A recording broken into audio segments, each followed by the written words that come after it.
The movie moments that you look forward to is the topic today, I guess, huh?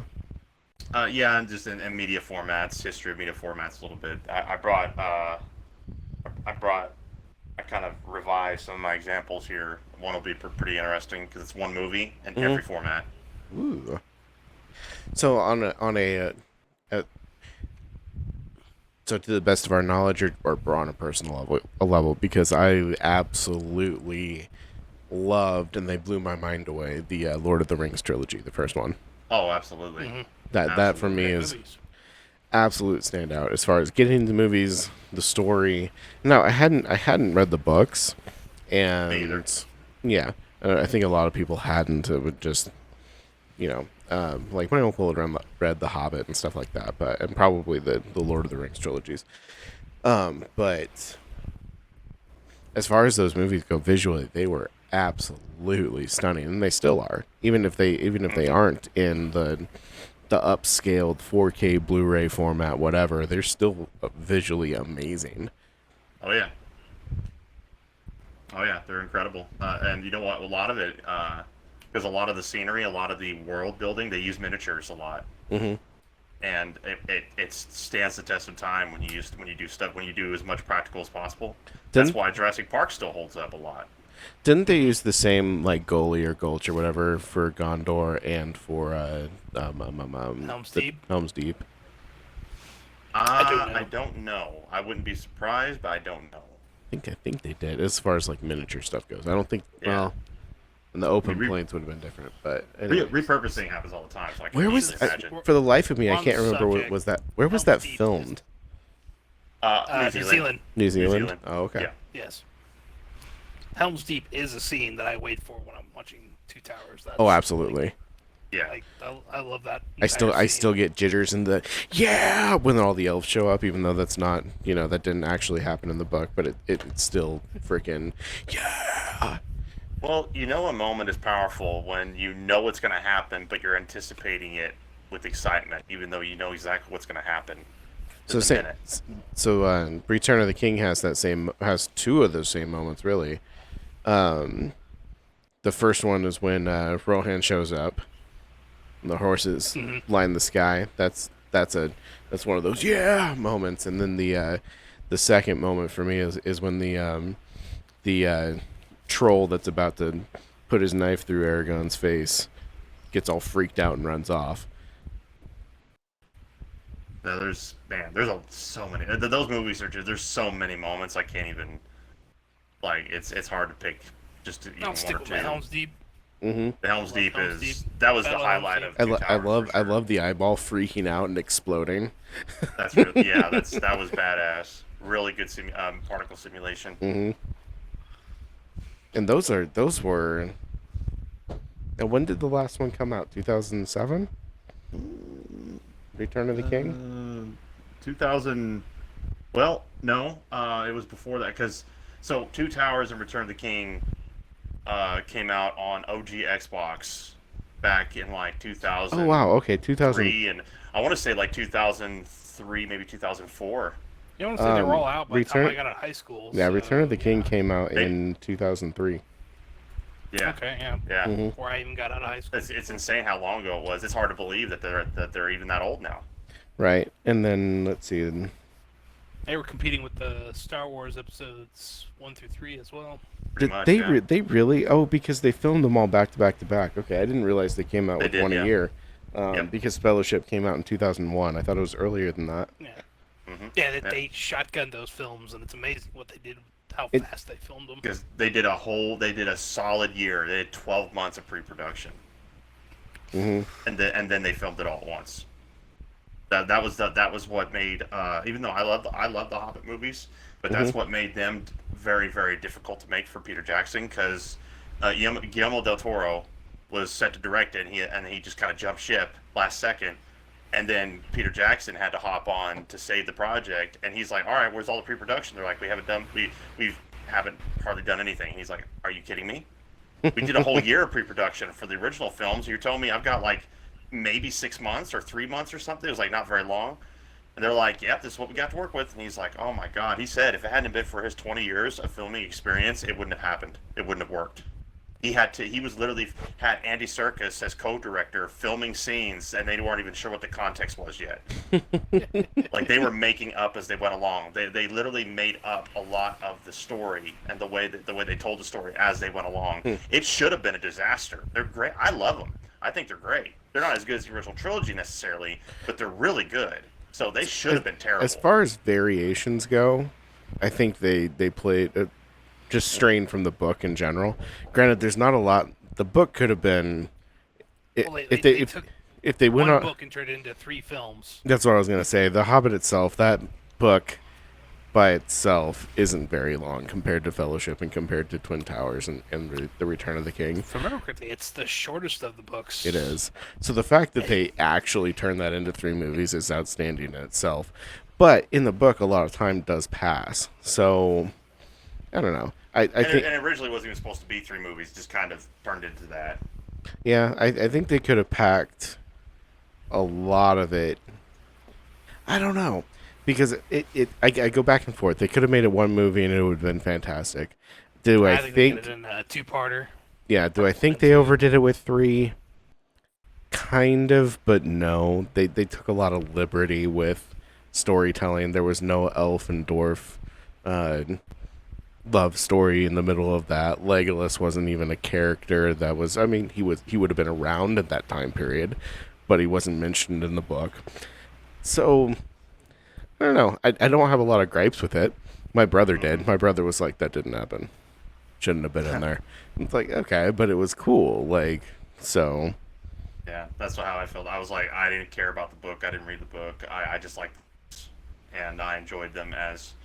And the Blu-ray set really does marry it all together. Mhm. It helps marry it all together very well when you watch them. I watched them all back to back. I watched them all in a row, and it was just the best I've ever experienced them. And the extended editions of them are better too, of the Hobbit movies. Oh yeah, I bet. Just like the other ones. Mm-hmm. Yeah, they did a good job. not complaining about it. Do I They're think not perfect. By I any don't means, I but don't think they're solid. better than the original 3, but they're definitely not a disaster by any means. Right, Excellent and they should have been. movies. It was a production Absolutely. nightmare. Absolutely.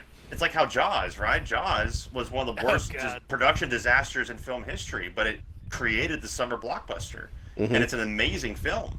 But it should have been terrible. But Spielberg, as a young guy, made it work because he was just freaking talented. And back in the day, It's all because he named his mechanical broken shark after his lawyer, what was it? Bruce? Bruce. It was Bruce. I think it was Bruce. Yeah. So a moment for me that I thought of, I was watching somebody react to The Exorcist. And it's funny because some people write that movie off as evil, especially people that have never actually seen it. Whereas in reality, the director, he kind of went back and forth with religion throughout time, but ultimately he actually believes in God. He's a spiritual man, Right. and even during that time when he filmed it, when you look at this movie as a whole and the whole story and the way it all, it's actually a warning against evil, and it's a warning about spiritual attack. It doesn't glorify it. It warns you about it. It demonizes demon possession.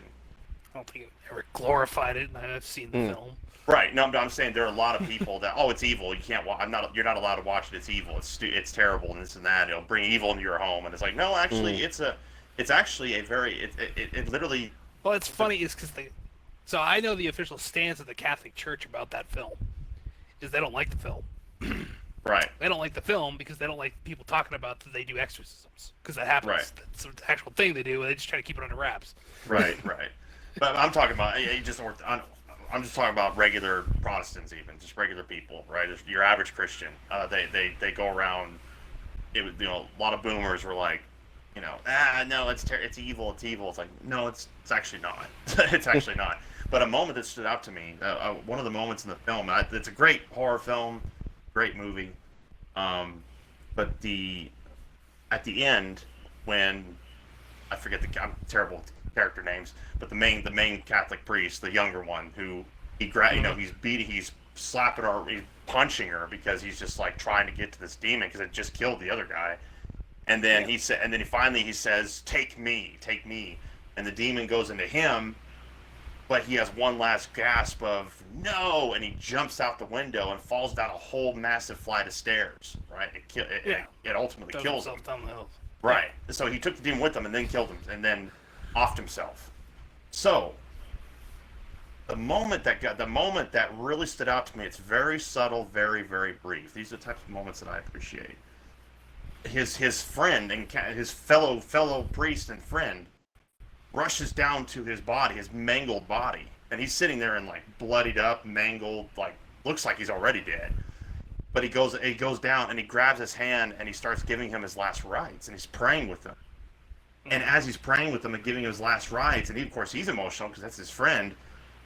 As he grabs his hand slowly.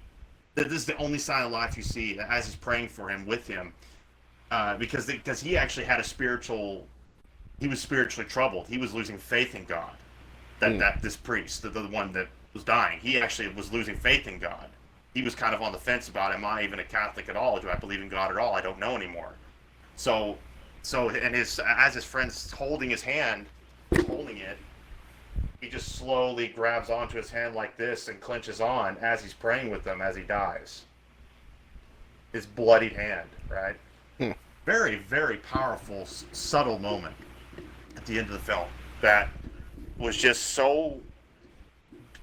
masterfully executed in that moment. The way it was shot, the way he grabbed his hand, the acting, the way he was praying for him and praying with him to seek to, in his final moments, ensure his faith in God, and really incredible moment. And that's just one of the many things in the movie that tells you this is not an evil movie. It's not an evil movie. A Ouija board is the reason she got a demon invited into her. She played on a Ouija board she shouldn't have been, and it invited the demon in. Yeah, it's not glorifying it. It's a warning. Don't do this stuff. Don't play with the devil. Exactly. That's literally what it was. Just great movie. I'm not saying everybody should watch it because it's intense. But if you're someone if that doesn't bother you and you appreciate horror films, it's classic. I don't like horror films. Yeah, I don't like horror films either. I never cared for that film either. They're one of two. They're either just way too over the top gory and actually scare the crap out of me, or it's like, oh no, don't go in the bathroom and start the shower. Come on, dude. That type of stuff. Let's do the stupidest thing possible. Hey, there's a Nothing serial happens to killer us. on the loose. Let's go make love somewhere. Oh, the tropes are hilarious. I love horror films, but I love the classics, the funny ones, the great ones. But there's a lot of trash you have to sit through. There's so much garbage. So don't get me wrong, I'm perfectly I don't aware want of to the trash. sift, and I don't care for horror films. I had a friend that would come over and she would bring over horror films. So I was literally the only person that would sit there and watch them with her, and yeah, it was just like I got to the point she'd just be like, "Shut up and watch." I'm like, fine, shut up and watch. I don't want to hear a peep out of you because I actually want to watch this movie. Okay. Yeah, Just I like the diversity of horror films in terms of there's so many different types of horror films, and there are individually classic ones, and there's so many. There's spiritual, body horror, zombie. I mean, you name it. There's just so many. But that's me as a horror fan. Now the action horror stuff. So something similar to Underworld. 28 Days Later. 28 Days Later, I believe I've seen once, but the first one that came to mind was Underworld, and that whole Underworld. Oh yeah. and that whole It's a horror film. Well, I mean, it's Well, vampires, monsters and it's vampires werewolves. and werewolves. It falls within the genre. It's more of a. It falls within the genre, but it's a action focused. It's Right. not scary, but yet it has all the horror film things like werewolves and vampires. That's straight out of horror. That like Van Helsing, stuff like that. So That- then, like, Twilight's a horror film? no, No, but That it has- but it doesn't- does have- Vampires and werewolves? Come on. that's a teen drama with action aspects. Yeah, they hijacked vampires and werewolves, and then they managed to do so poorly with it. They actually pulled it out of horror to some degree. But is it related? Yeah, it's connected. I mean, it's Universal Monsters, which is Dracula, Werewolf Man. You know, and all that ties back to that stuff. Universal monsters, Yeah. which I love. And Of the only local classics. sci-fi, the only horror I get into is kind of like sci-fi horror, and it's not even all sci-fi horror. Like big Aliens fans. Yeah. What was Aliens the what was good. the was It's it kind of like Bruce? those. Like they're horror, but they're not just horror. Yeah, I know they're they're very horror. much sci-fi. Well, the too. first one's horror. That one's straight up horror. Yeah, the first one's extremely. Aliens It very is much is a horror is film. action horror, I guess. Yeah. Mhm. Yeah. It's Third it's one's third one's what it is. yeah, the third one's. It literally is just what it is. And then the fourth one, well, we're not going to talk about that one. I actually like Resurrection. It's kind of goofy, but I like it. I like Resurrection. But it falls. It's too but goofy for mine. But you know what though? It's gory enough and crazy enough. It falls within the sci-fi horror / action. Like it falls within that too. It's definitely kind of like not even Horizon. That's another one. That's actually a really cool movie. But That's like a I said, cult classic from what I hear. yes. What yes, was the Invisible Alien movie? Was it The Silence or something like that? Invisible Alien Alien. aside from Predator? No. Aside from Predator, where they're like in Iowa or something and they see stuff moving through the cornfield. Signs. Signs. Oh, you're talking about yeah.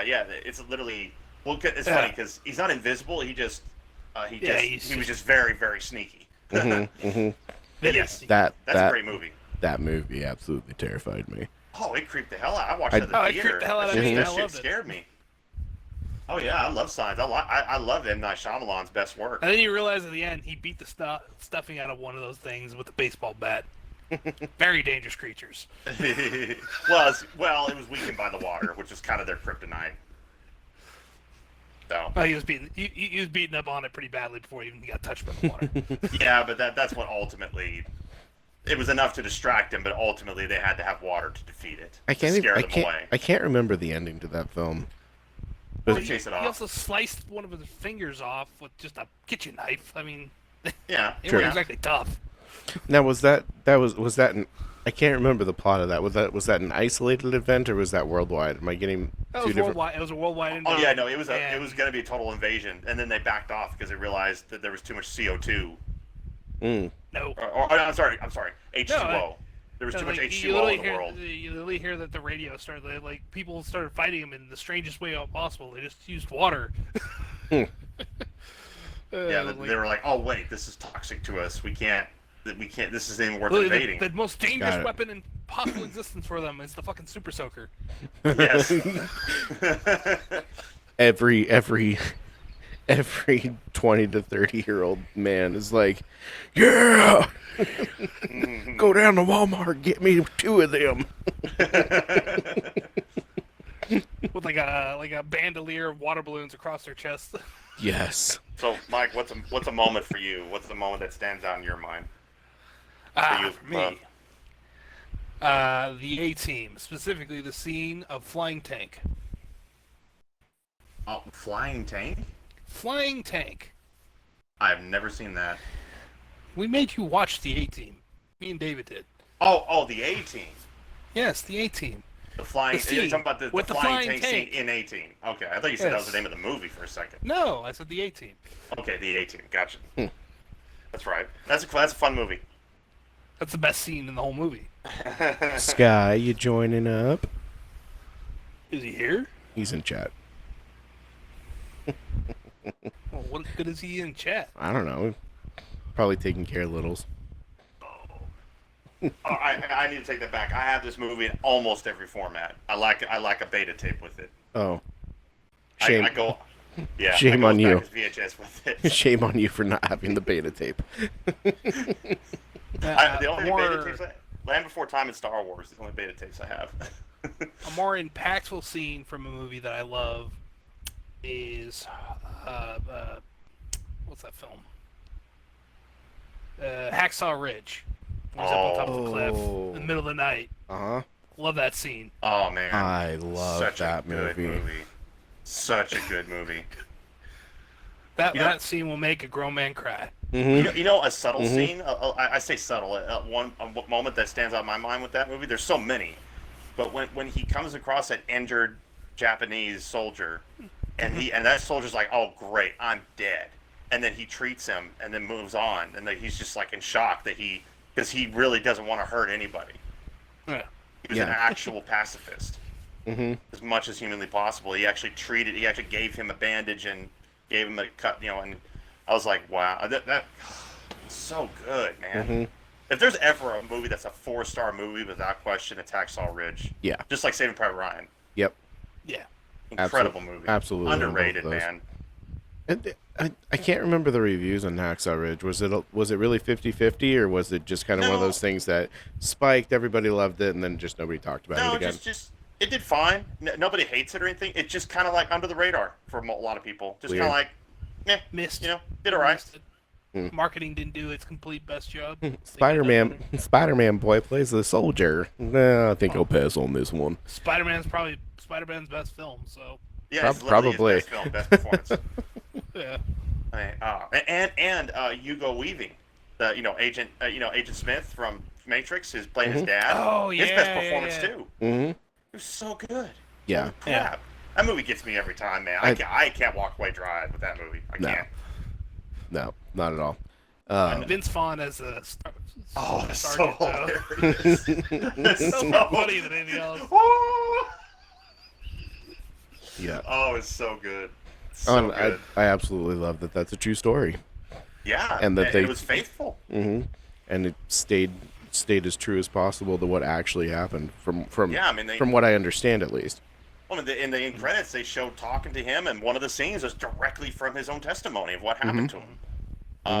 Yeah, it really, and I actually did some research on it for a class I was taking, and I was poking around for it, and everything I saw was just, yep, that's in the movie. Yep, that's just like the movie. Mm-hmm. It was, it was. It's crazy. There's always gonna be thematic things, but it was Right. ultimately, it was as faithful as it could be. Another moment for me, since we're talking about movies that have spiritual impact like that, for me was definitely a moment with Jesus when he talks to his mother Mary on Passion of the Christ. When I'm trying to remember the exact words he said. I always misquote it. I think he said, "Watch me do good." I think. But as he's carrying the cross, but he speaks. It's the last time he speaks to her as he's carrying the cross. And watch me do good works, or watch me do good, something like that. And it's just, man. Or watch him. Was probably, I don't know.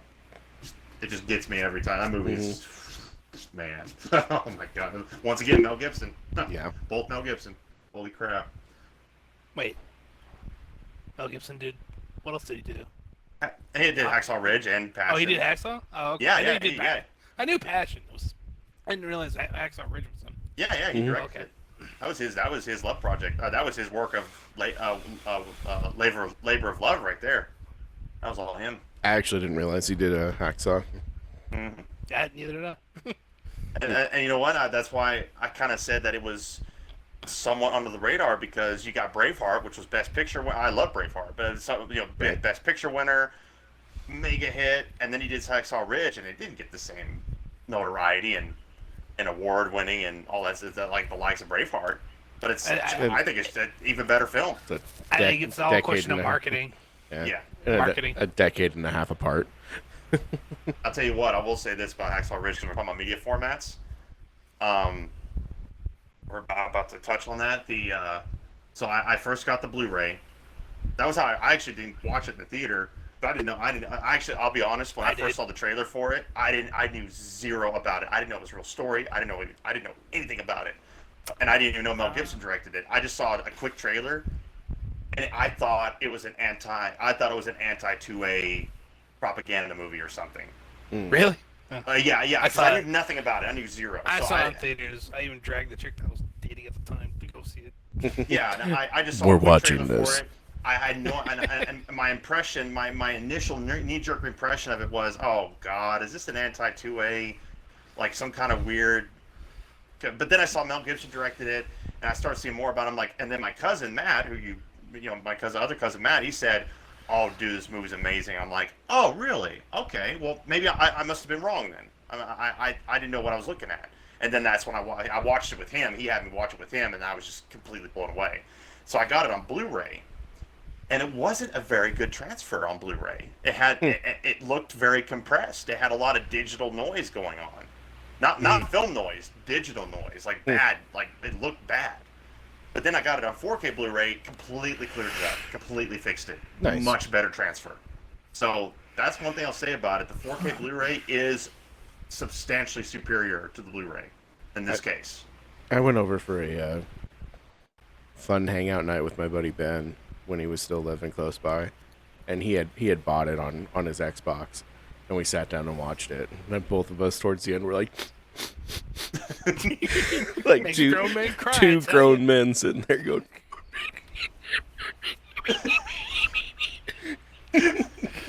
Dude, I mean, it's so powerful, man. Mhm. It's so good. So It'll good. make grown men cry. And it's, you know what? That's the thing. I've watched women react to it. I mean, men and it doesn't matter. Men and women, they react the same way. Because there are some movies that women are kind of like, I don't get that, and then obviously movies that guys watch, they're like, I don't get that. But Mhm. this is men and women. Mhm. It's just like, oh my god, so good. So I have a couple things here. So what we talked about before. When it comes to media formats, so obviously we got the old what we grew up with and had our whole childhoods, VHS tapes. Mm-hmm. So like right here, so this is actually a protector case I have for this one. Nice. But this is Godzilla versus Megalon, 2 double feature with the snow creature. I grew up with this one. This is how I originally watched Godzilla. Was this right here, right? And this is my favorite one to this day. Is this Godzilla versus Megalon? It looks so corny. Oh, it's so good. it's corny. It's corny as all get out. I don't care. I love it. And of course, the old VHS and Mm-hmm. the old, if you press the button on the side and you got the film.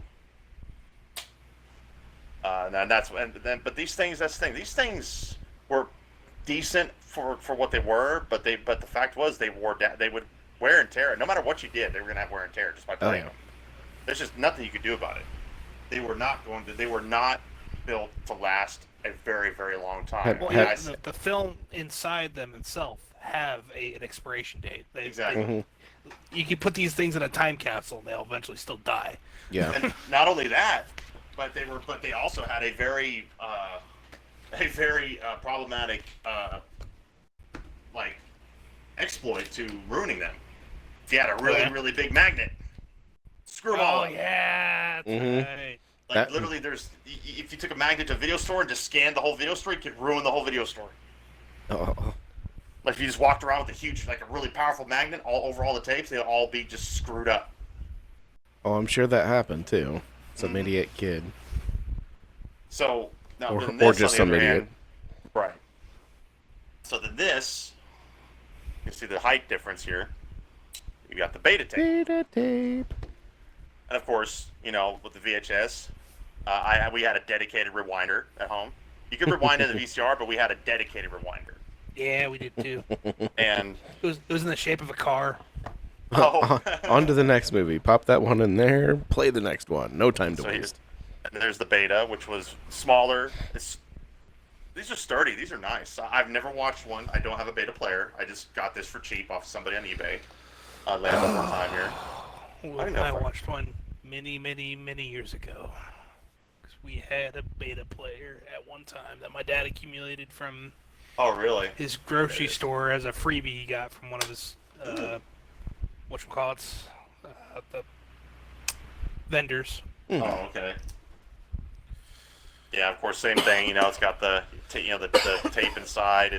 But it was more obviously it was smaller. This like more dense. Like they were able to get more information on this type of film. However, The it's funny different. part was that the only film we had in beta was a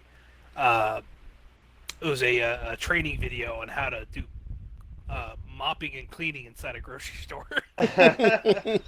Oh, wow. You guys want to watch the mopping and cleaning video again? So Yeah. then along came DVDs, which, to my knowledge, these are like the earliest iterations of DVD cases, were these cardboard cases. So it has a plastic flap opening, Yeah, I have a and few of those. this is all cardboard. and then it's got a plastic backside here, and all this is all cardboard up here and up to the where the disc is at. I actually have a DVD catalog here that's in this. It's like new, so it's got all sorts of DVD ads in it, all sorts of movies. Do you remember when they used to put the previews at the beginning of the VHS tapes? The upcoming movies from that, Oh from yeah, that no, studio. I put those. Like those are embedded in my brain. Some of those trailers, like on the Mhm. Turtles VHS. I don't even remember what some of those movies or shows or well, movies were, but I actually missed them. That was part of the charm. I mean, even the Blu-rays have them too. Films. Yeah. For some reason, it wasn't the same with DVDs and Blu-rays. The coming attractions on those, it's just the VHS. There was something about the way VHS was, the way they were on VHS, that different from the way they had coming attractions and other Well, stuff. if you had to fast forward through it, it was a guessing game.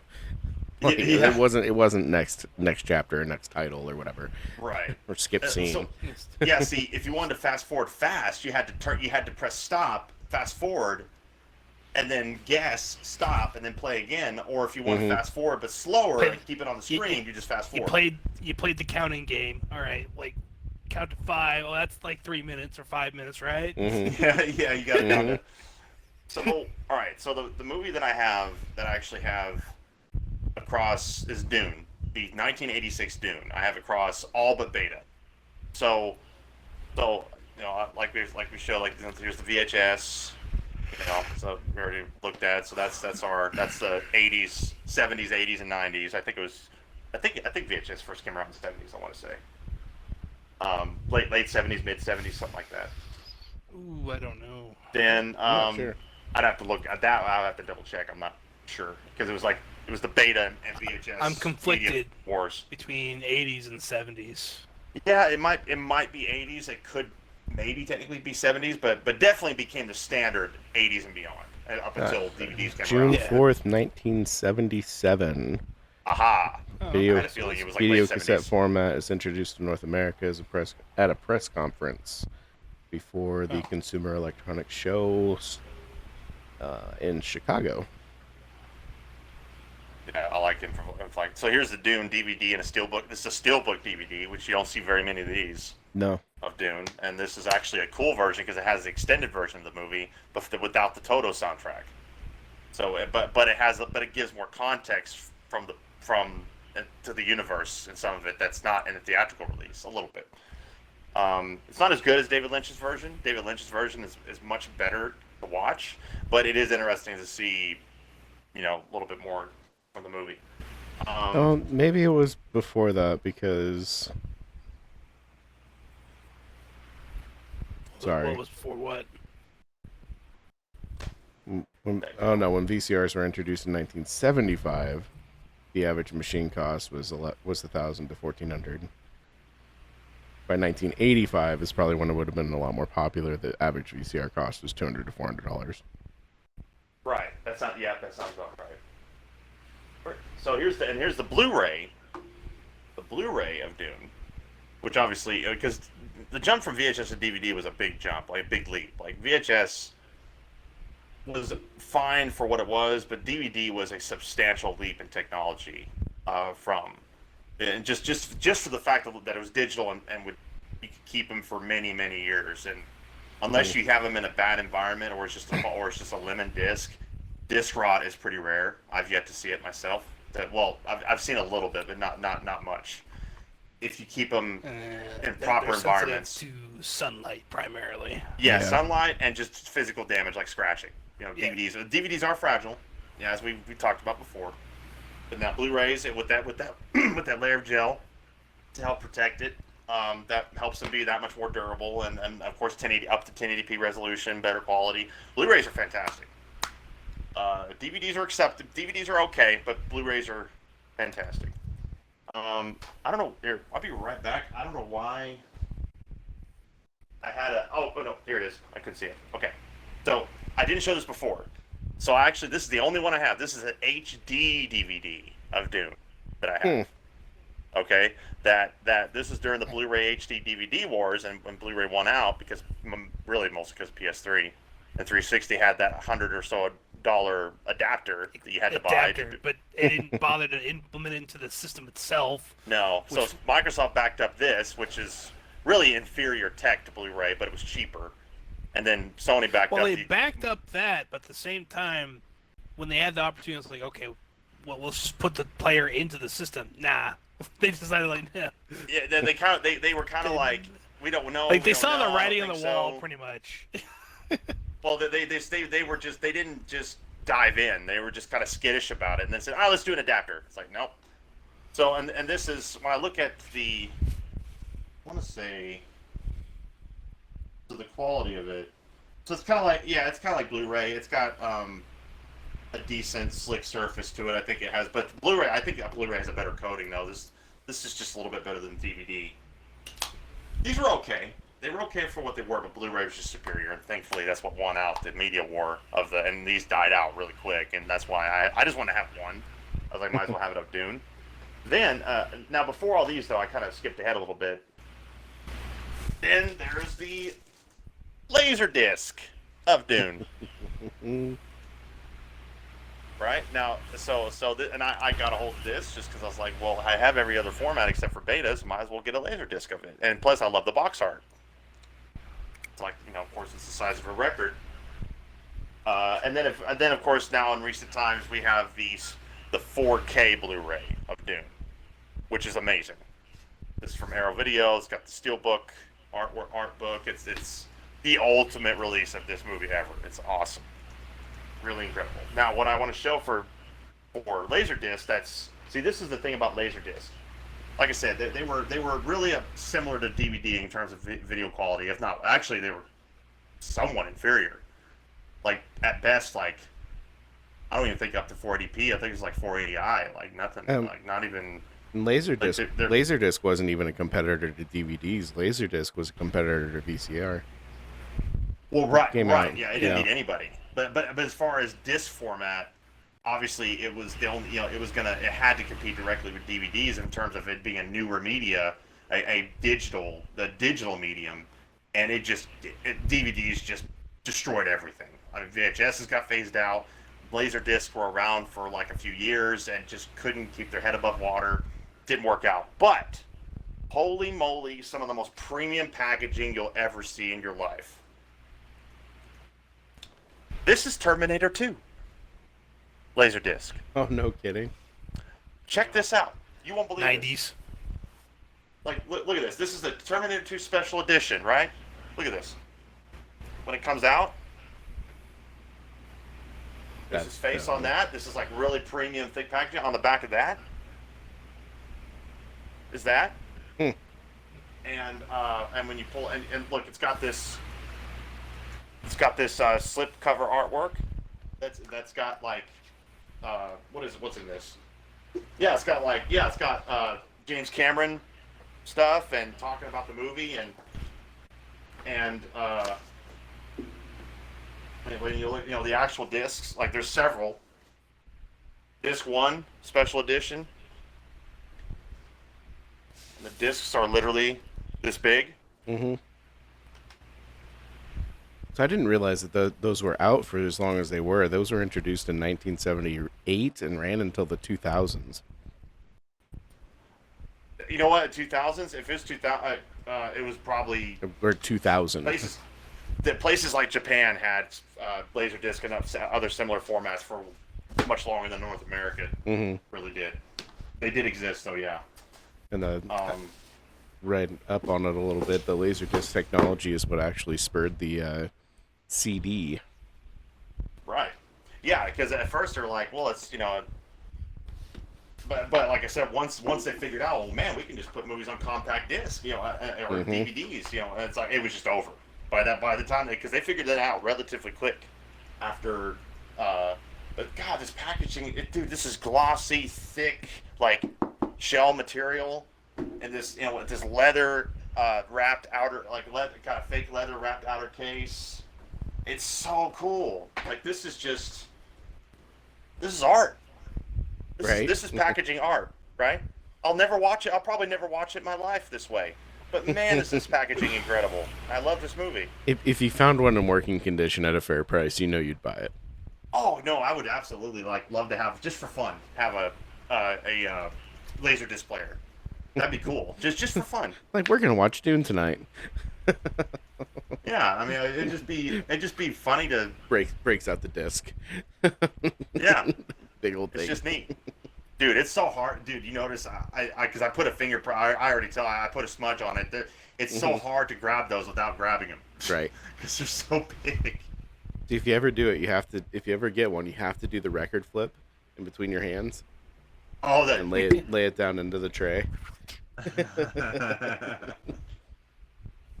Yeah, we had a record player when I was a kid back where I grew up. That we used a little bit, and then one of them broke, and the other one barely worked. But we had it for a while. Yeah, Yeah. my dad had one. I think actually he still has one. He got one from my grandpa, along with his really ridiculous stereo system. Yeah, I love the history of media formats because growing up with VHS and being like watching Jurassic Park on widescreen. Like the first time I noticed the difference between 4:3 and 16:9 widescreen, or even with the, I mean, obviously you're gonna have the letterbox on a CRT, but still they got the image within the letterbox to they got the anamorphic widescreen, and they had a 16 by SC. Because the first time I ever noticed, I didn't even know there was a difference until I noticed, like for example, let's say Star Wars, the non-widescreen version of Star Wars at the very end of the movie of A New Hope, when Cuts out the characters on the side. yeah, well it does an artificial pan over to Chewie, like last second before the credits roll. It's like, and then like goes moves over and then credits roll. That's not a real camera pan. It's a film pan that they Right. did for the 4:3 regular standard screen, a standard screen. That's why it always would say, this format has been formed to fit your TV Yeah, or whatever. this video has been formatted to fit your television or something like that. Yeah. That's they always put that because technically they're altering the film to do that. And in some cases you would get those artificial fake pans that weren't actually filmed that way. Then I saw once I saw widescreen with the black and with both the black bars on top and bottom, the letterboxing, and saw that, oh wait, there was no pan. Oh wait, I can see more of the image, and it just changed my life. I was like, there are absolute differences here. There's so much more going on too, like because they Yeah. fit so much into those screens, like details and whatever. And so that got me Scenery. fascinated about that. And then once DVDs came around, and then seeing how much improvement DVDs were over VHS, and then and then just as time went on, I was just always paying attention on the up and up and what's going on and what the differences are, and I've always been fascinated by it. I love I love movies, and I love movies at home. I love home video formats. You know. Some people they go to the theater sometimes, they watch movies when they come on TV for free and they don't care. They're done. That's a lot of people. I'm like, I'm not that way. I remember geeking out over the video quality difference between analog, the actual coax cable, and the red, white, and yellow wire. Oh man, dude, like the noise difference, like when you had an RFU cable, and video games or movies, either one. The way you would have distortion and noise with the RFU cable, which the RFU cable was great for a long time. I mean, that was the standard for a very long time. But then once analog was around and started to become the standard, which was stereo, analog and stereo sound, analog video, with yellow and red and white, and you saw the difference. It was so much cleaner. Yeah. There wasn't all of this unnecessary extra noise and static and breaking up and stuff that just wasn't even the movie or game. It was just the video source. Make sure you go to Channel 4 before you start the VCR. Yep. Or if you were one of Channel those 3. no, you're one of those weird families that had it on Channel 3. You didn't get a choice in the matter. It's TV. No, there was a selector on the back of the VCR that you could set it to Channel 3 or Channel 4. Yeah, you literally, that's it. You tell the VCR, you had like a few options, usually one or two options, like 3 or 4 or whatever, and you would tell it which one you want it to be. I think It Channel definitely 4. existed. I think Nobody else in my household knew that. I think No, cha- Channel 3 was common though. That's what we had a lot. Was Channel 3? I think we yeah. actually had a channel 3 Well, locally, so we had to use But channel 4. we had to or go to something like Channel that. 3 in order to play video games too. It wasn't just the VCR. Yeah, for games there wasn't a choice. Well, usually, sometimes the RFU adapter would have a selector on them, depending on the adapter. Not always. Sometimes they would. I'm pretty Channel sure. 2, or sometimes even like, I'd have to look. Like, I know the NES has some kind of selector on it where you can actually choose something. It's on the little Our, gray box of our it. Super Nintendo had a selector, I believe, Yeah. or we ran it through the VCR. It was one Maybe of the even two. Channel 2 as well. I think Channel 2 and Channel 3 were options. Maybe I can't. I'd have to look. Actually, I think we ran our. I Oh, think we ran. Channel 2 was an actual channel for us. Mhm. Yeah, That was so Fox. Channel 2 was Fox. I could be wrong about that, but we did have a Channel 2 that was like. I think for us that was like something like NBC or something. No, I think we actually ran our Super Nintendo through our VCR. The VCR had Oh, to be on. yeah, that's another way. Yeah, that was another way you could do it. You could 'Cause there literally was- have the RFU go through the back and. Yeah, because there was just the one coax cable in the back of the television. Yep, that's right. So And you had to run VCRs had those extra in had the in RFU. And the Yeah, that's the right. VCRs too back in the day had a tuner in them for recording live television if you wanted to. Oh man, we recorded television over and Yeah, over we and did over that. again with We had a designated TV for that. yeah. But well, you know what's funny? That's why one of the reference that's actually backs up the fact that we jokingly referenced the OG Xbox Ones as VCRs because guess Right. what? It had an HDMI in. so you could play consoles through the Xbox One. You could play PlayStation 4 through Xbox One. Well, that was not aware of this. yeah. They set it up to, or they were trying to set it up, if I remember correctly. They were trying to set it up to where you could have all of your media pass through your Xbox, and it would control all They were of trying it. to make it this whole family of one thing, including other consoles. Other- But the idea was 360. They're like, oh, hey, you can play your 360 through your Xbox One. But it was weird because it created lag issues. So believe people, hardly anybody did it because it made it worse. So it wasn't worth doing unless you were just desperate for some reason. More often than not, people like me, I would opt out to just switch cables as I need to rather than do it that way. Well, and they're the same cable, so you can just unplug the one and plug it into the other, like if you really wanted to. Yeah. Or have a selector, or there's all sorts of other options that, and those things I've discovered. I used to do like splice cables. It'd be like, it was like an analog, let's say like an analog, a yellow analog, but it split into two. It was like 1 = 2. But then I discovered that they were sharing power, they were sharing signal. So Right. there would be like waves on the screen and stuff, and it looked bad. I didn't even know that until I started paying attention. I was like, oh, well, this you can do it, but it looks like crap. So I Right. stopped doing that. So there's all these things you discover through trial and error. That's why with my retro consoles, I'm so particular about their setups because I've gone through so many that made it look worse than what it's supposed to, and learned how to not do that as best I can on various TVs. Oh, show. Yeah, I'm very fond of, even though they're inferior and they're. I have a VCR. I have a DVD VCR combo right over here that I could use and plug in and use if I wanted to and all that. But I'm like, there are some VHSs that still only exist on VHS. 10 minutes. But and like what's it called?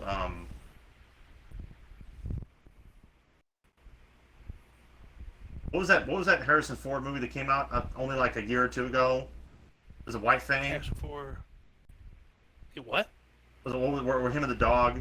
It just came out not that long ago. Him and the CGI Oh. dog. Call the Wild. Call of the Wild. So there's a 1980s animated terribly- Call of the Wild movie that I have on VHS. There's a 1970s Charles Heston. Right. Call the Wild as well. Yeah, there's the Charlton Heston Call of the Wild, and it was a book or whatever. First and then, book, then Charles Heston, then Premier Animated, and then the Harrison Yeah. Ford one. And the animated, that's what I grew up with, was the 1980s animated movie. I think it was is Japanese animated, in fact, or at least it had Japanese. It has, so it's very anime looking, like 80s anime looking. No idea. And I don't think I've ever seen it. it's excellent. I grew up. That's the one. That was a Call of the Wild I grew up with. So all these other ones I've seen, or like especially the Harrison Ford one, I'm like, oh man, this is close to what I'm used to. Hmm. Cartoon was great. I never saw any of them. I've seen the Charles Heston, I've seen the Harrison Ford, and I've read most of the book because we had to. When I was Oh yeah. It was not a first choice reading for me. I think I did read the book in high school or something along those lines. It was junior high for me. Probably it Seventh might have been grade. junior high then. Well, isn't it just get? Oh, I can't even remember the freaking story of it. You just get lost in the woods or something. So Dog lives with family in San Jose. Then they find out they need dogs for the gold rush up north in Alaska. Some random guy steals dog, ships it to Alaska, makes a few bucks off it, and then the dog proceeds to move from dog sled to master to wild, and then back to Charles Heston or whoever Harrison Ford's character, and then that character dies and becomes wild. The dog is the main Huh. character. In a nutshell, Like, the dog is the main character. It's a more of a domesticated type of dog, but it ends up becoming in league. It goes in league with a wolf pack, even though it's not Eventually. a wolf. Yeah, and it's like the cartoon. It's from the perspective of the dog the whole time, and all the Fighting human the characters are bear side and- characters. Maybe I did see the animated one then, and read the book. Yeah, the I don't animated know. one's great. It's still. Oh, I have 2 VHS copies of it. That's the only way. That's like the only media physical outside of maybe something imported, maybe. But those are the only ones I can find on any physical media format is the VHS. Speaking of cases and stuff, this just came in because this is my favorite Indiana Jones: The Last Crusade. It's a limited edition steelbook, Nice. so it's got the OG poster Oh, that's artwork my on it. favorite Indiana Jones too. Oh man, it's so good. It's So good. excellent. This was my introduction to Sean Connery. This is the first thing Okay. because this is the first Indiana Jones I ever got to watch when I was a kid, and I wasn't allowed to watch the other 2 yet, but this one I was, and I have finally figured out my first Sean Connery, which was the original first film he did as Bond. Because we had a collection From of Russia all with the old Love? Bond films. Is that it? No, that was a later one. That was a much Okay. later one. I'm No, I can't remember the name of it. Might have been Thunderball. I love it. Thunderball. In Could be artwork that's wrong. inside of a case. Oh, that's cool. I love it when they don't waste any time. They get it all.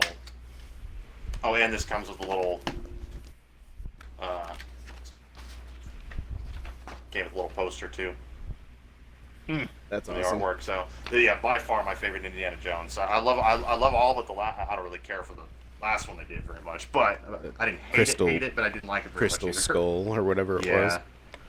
That one was a little trippy.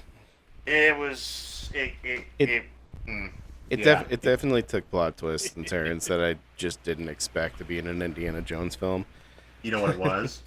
It was literally because George Lucas did the What it short was, stories He for. climbed into a refrigerator that got nuked and survived. That's a pretty big leap of faith for me. I'm sorry. Yeah, it was a little bit of a leap. But see, George Lucas, it was literally a collaboration of George Lucas and Steven Spielberg, right? So George Lucas came up with the Yeah. story, Steven Spielberg directed them. Because they were Yeah. from short stories that it was all from. It was all this. It was like a comic. It was like a short story adventure series kind of thing that Lucas came up with, and then Spielberg steps in and they're like, all right, let's just make them into movies. Well, here's the thing though. The whole alien thing and Crystal Skull, that was what George Lucas wanted to do from the beginning. That was something he always wanted to do, and Spielberg never wanted to do it, even though it's funny because he's like, fourth kind. He was, what is it? The fourth kind. Oh no, yeah, no, no. First Encounter of the Fourth Kind? First, no. First Encounter of the Third Kind? No. The third? Encounters of the fourth kind, or fourth kind. Yeah. It's a weird title, but Because there's a that's film classic. called Fourth Kind, which is also about aliens, but Right. he has nothing to do with it. Right. Yeah. So the one he directed back in the 80s, that's a classic extraterrestrial movie, other than E.T., which he also directed. So he's definitely known for extraterrestrial, but when it came to Indiana Jones, he did not want to do that. But George Lucas was like, I really want to do this, I really want to do this. And Spielberg's like, okay. I'll do it for you. For And you. so he literally did it for George, even though Yeah. he didn't want to, and he didn't think it was a good idea. And you know what? they're Spielberg buddies. was right. Yeah, they're friends. So he did it for him, and he didn't want to do it though. And I think I'm in the Steven Spielberg camp of that one. Georgie, you should have sat down. That was bad. That was real bad. It could have been good. Close Encounters of the Third Kind, says Sky. That's it. Close Encounters of the That's Third it. Kind. There we go. Very good movie. Close, Very good movie. Close kind of, yeah. I've seen it. Great effects for its time. Holy crap. Is that the one with the Very good musical effects. notes in the sky? Yep. Where they use musical lights to try to communicate with them, and they communicate back with it at the ship. Yep. They're communicating. I like that movie better than E.T. I'm not huge on E.T. I actually like First Encounter of a Third. That's a better movie to me than E.T. I know a lot of people love E.T. I'm kind of like, eh. I never cared for E.T. I thought it was Yeah. kind of, bleh. For me, Spielberg, it's Jurassic Park, Schindler's List, and Saving Private Ryan are the ones, and Jaws that are like his masterpieces, you know, which I mean, I absolutely love his best movies. Yeah. I mean, all the ones that just named off are just incredible Jaws films. forever ruined my life involving water and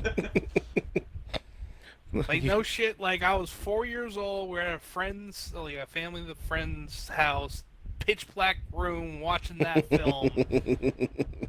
Water was ruined for me forever. Dude, it's oh man, I'm terrified. I'm terrified of open bodies of water, large bodies of water. Not no one's under me. I'm terrified, but I'm in love with sharks though.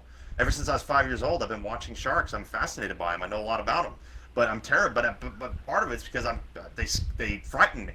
But I also love them to death though. I've actually like those bull sharks I fed with it was like about like a 3 foot little stick that would feed on. I put fish at the end of it and fed them and right over a tank. And there were 6 foot bull sharks. That was so amazing to do that. They were so smart.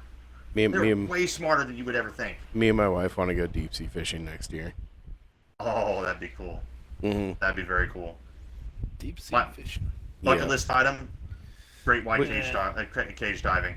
That's my bucket list item right there. Nice. I'll I be wanna do on that the so boat bad. and bring your will and testament with you. You're sitting there writing. What are you writing? Yeah, this is his will and testimony. Don't worry about it. Yes. Deagle, Did he even Deagle, ask you to do it? Nope. Deagle gets I'll the chum the water for collection, you. all the collection. No, he's Deagle like- gets he's like- everything.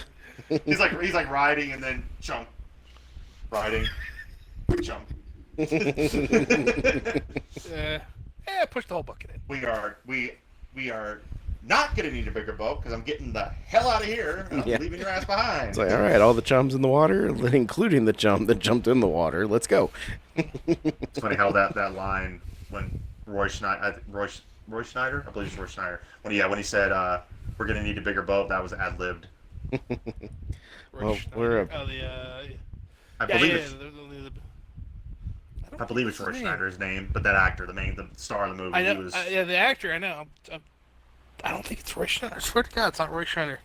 I could No be. I idea. could be wrong. I'm not confident on that one. I'm terrible with names.